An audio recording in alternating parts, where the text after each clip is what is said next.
भारत और पाकिस्तान की सीमा पर युद्ध जैसे हालात है। लगातार पाकिस्तान हमला करने की कोशिश कर रहा है, जिसका सेना मुंहतोड़ जवाब दे रही है। इस वक्त हमारे साथ बात करने को मौजूद है पूर्व मंत्री और इंडियन एयरफोर्स में भी सेवा दे चुके हैं। किस तरह से इस पूरे हालत को आप पहले देखते हैं, क्योंकि आपने काफी नजदीक से तमाम चीजों को देखा है। भारत पर आतंकवादी हमला हुआ था पाकिस्तान के द्वारा।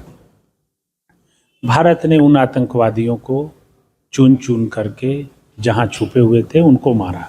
पाकिस्तान को चाहिए था कि उन आतंकवादियों को पकड़ करके गिरफ्तार करके भारत को सौंप, लेकिन ऐसा नहीं किया। जब भारत ने मारा तो पाकिस्तान फिर एग्रेशन में हमारे सिविलियंस को मारने के लिए आगे आया। तो इस पे नैतिकता से, कानून के मुताबिक, इंटरनेशनल लॉ के मुताबिक हर तरह से पाकिस्तान गलत फ्रंट पर है। जब उससे मुंहतोड़ जवाब मिल रही है, भारत के बहादुर सैनिक, यहाँ के armed forces, Indian air force, army, navy एक यूनाइटेडली जब उसको सबक दे रहे हैं, तो अब पाकिस्तान बिलबिला रहा है।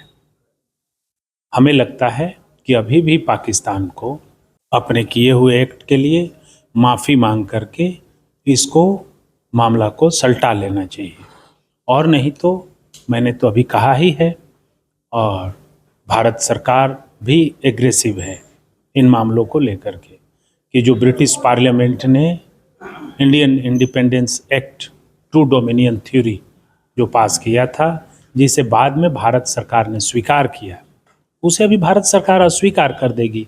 पाकिस्तान हट जाएगा, हमारा पड़ोसी अफगानिस्तान हो जाएगा। मतलब सीधा आप सफाया के मूड में आप लोग मांग कर रहे हैं कि खत्म हो जाए? किसी को सफाया नहीं करना है। वहाँ की जनता से किसी को कोई शत्रुता नहीं है।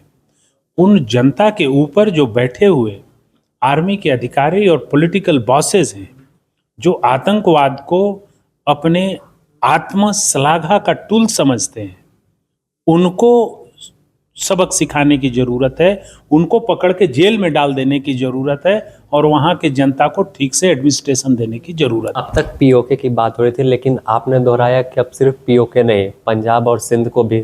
हाँ, पीओके तो कश्मीर तो लीगली भारत को दिया गया था, वो 1947 के एक्ट के बाद। मैं तो उस एक्ट को ही कह रहा हूँ कि अब अस्वीकार कर दीजिए, क्योंकि पंजाब एंड सिंध तो सदियों से भारत का भाग रहा है, कभी अलग हुआ ही नहीं है पंजाब। आप देखें कितने बड़े बड़े हमले हुए, चाहे वो मुगलों के पहले का हमला हो, मुगलों का हमला हो, उसके पहले हूणों का हमला हुआ हो, उसके पहले जितने भी हमले हुए हैं आप उठा लीजिए। जब से भारत का इतिहास है, तब से कभी पंजाब और सिंध भारत से अलग हुआ ही नहीं। तो ये जो माउंटबेटन ने वहाँ पारित करा के ला के लागू कर दिया, तो ब्रिटिश सरकार ने जो जुलाई 1947 में टू डोमिनियन कह करके आज़ादी दी, कि भारत को आज़ादी दे रहे हैं इस शर्त पर कि वो दो मुल्क बनेगा, भारत और पाकिस्तान, वो इंडियन इंडिपेंडेंस एक्ट को जो भारत ने स्वीकार किया, अभी अस्वीकार कर देगा, खेला मामला खत्म है। एयरफोर्स में आप रह चुके हैं, और अभी देखा जाए कि एयरफोर्स काफ़ी अलग भूमिका में दिख रही है, लगातार पार हो रहा है। क्या आपको फिर से ज़रूरत पड़ी देश को तो जाने को तैयार हैं? हम 100% जाने को तैयार हैं। हम आपको बता दें कि I already wrote fortnight back before it was not started. जब ये हमला हुआ था 22 अप्रैल को, तो मुझे लगता है कि हम 23 अप्रैल को ही भारत के प्रधानमंत्री जी को हमने लिख दिया है कि पूरा देश आपके साथ है, apart to the political line and length, और जहां मेरी आपको ज़रूरत है, क्योंकि हमें डिफेंस फोर्सेस का भी अनुभव है और पॉलिटिकली एडमिनिस्ट्रेशन का भी अनुभव है, तो आपको जहां ज़रूरत है आप मुझे बताएं, मैं वहां खड़ा हूं। मैं तो संजय सेठ जी से भी हमारी मुलाकात दिल्ली में हुई थी, मैंने उनको भी कहा है कि wherever you government of India needing me, I am ready even to go to the border state where you feel कि वहाँ से आपको पॉलिटिकली कुछ इन्फॉर्मेशन चाहिए, पॉलिटिकली एडमिनिस्ट्रेशन की ज़रूरत है, तो you can officially appoint me, I can go there. मतलब हर तरह से आप तैयार हैं? मैंने अपनी पार्टी को भी बोला है कि आप भी पार्टी के तरफ से you can name me, I will be there into the fight. हर तरह से तैयार है। आप खुद एयरफोर्स का हिस्सा थे, जिस तरह से अभी हालत है, कई बार ऐसे होता है गोलाबारी होती है एलओसी पर, लेकिन वहाँ पर जब तनाव होता है तो कितना संयम भी बरतना पड़ता है कि सामने वाला फायरिंग कर रहा है लेकिन संयम से जवाब देना है कि कोई सिविलियन इसमें घायल ना हो। इसी को तो डिसिप्लिन बोलते हैं। Indian arms forces are discipline forces. They will follow the order given by the democratic government. It is not like the Pakistan कि the democracy will run by the bosses, armed forces bosses in Pakistan.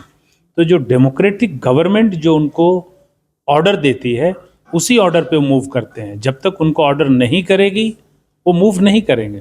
अब उनको order हो जाएगा कि पाकिस्तान में घुसना है तो they will enter into the Pakistan, they will enter into the Punjab and Sindh administrated by the Pakistan. अगर बात कर ले तो आपने प्रेस कॉन्फ्रेंस में भी जिक्र किया कि पाकिस्तान में आतंकियों की जनाजा की नमाज में वहाँ के प्रधानमंत्री और आर्मी चीफ शामिल हो रहे हैं। ये बहुत ही दुर्भाग्यपूर्ण घटना है।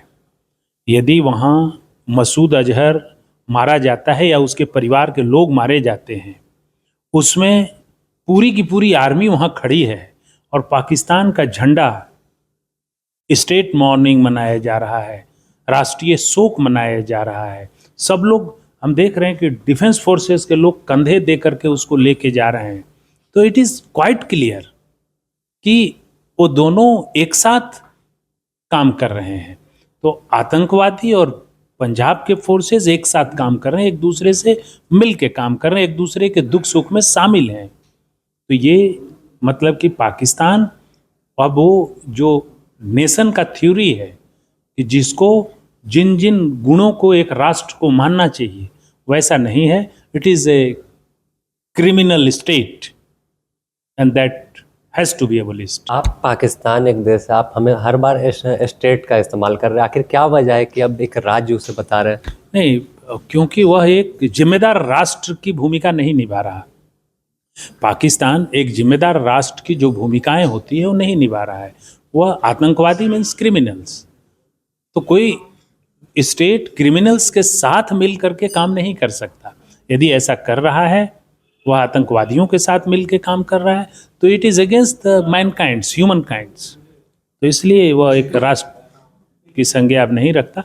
बहुत जल्दी ही मुझे लगता है कि पंजाब और सिंध समाप्त हो जाएगा तो पाकिस्तान नाम समाप्त हो जाएगा। अगर बात करें कि युद्ध शुरू होती है, भारत सरकार राष्ट्रपति से अनुमति मिल जाती है, कितने दिन में पूरा पाकिस्तान साफ हो जाएगा? इंडियन आर्मी कितना समय ले सकती है? ये तो आपको आर्मी के लोग बता सकते हैं। आप रह चुके हैं एयरफोर्स। साफ करने की ज़रूरत नहीं है। फौज वहाँ जाए, इनके फौजी ISI और इनके जो ऊपर बैठे हुए हैं इनको पकड़ के बांध करके जेल में डाल देने की ज़रूरत है। इनके हुक्मरान जो ये फौजों के इशारे पर काम करते हैं, ये शहबाज शरीफ और कौन कौन लोग हैं जो गैर जिम्मेदाराना बात करते हैं कि मेरे पास पाव पाव बम है, इनमें न्यूक्लियर बम है, मैं ऐसे मार दूंगा, मैं यहाँ से फेंक के मार दूंगा। तो ये जो गैर जिम्मेदाराना लोग हैं जो एक्चुअल लीडर हैं नहीं, इनको पकड़ के जेल में डाल देने की ज़रूरत है। पंजाब सिंध को दिल्ली के द्वारा एडमिनिस्ट्रेट करने की ज़रूरत है। कुछ मामला है ही नहीं। तो देखिए, साफ तौर पर जिस तरह से पाकिस्तान लगातार कायराना हरकत कर रहा है, कभी LOC पर हमला करता है तो कभी अन्य शहरों पर टारगेट करने की कोशिश करता है, लेकिन भारत की डिफेंस सिस्टम पूरी तरह से एक्टिव है। और देर रात ही तमाम लोगों ने तस्वीर देखा किस तरह से S-400 तमाम उनकी साजिशों को नाकाम कर दिया है। तो ऐसे में पूर्व एयरफोर्स में रह चुके हैं अधिकारी हैं और झारखंड में मंत्री भी रह चुके हैं, तो साफ तौर पर यह वापस से अगर ज़रूरत पड़ी तो वहां जाकर हर तरह से सेना और भारत सरकार की मदद करने को तैयार है। और पाकिस्तान को पूरी तरह से कैसे साफ करना है, कैसे कब्जा कर लेना है, उस पर भी खुलकर बात रखी है। बने रहे द न्यूज़ पोस्ट के साथ, और भी अपडेट से रूबरू कराएंगे।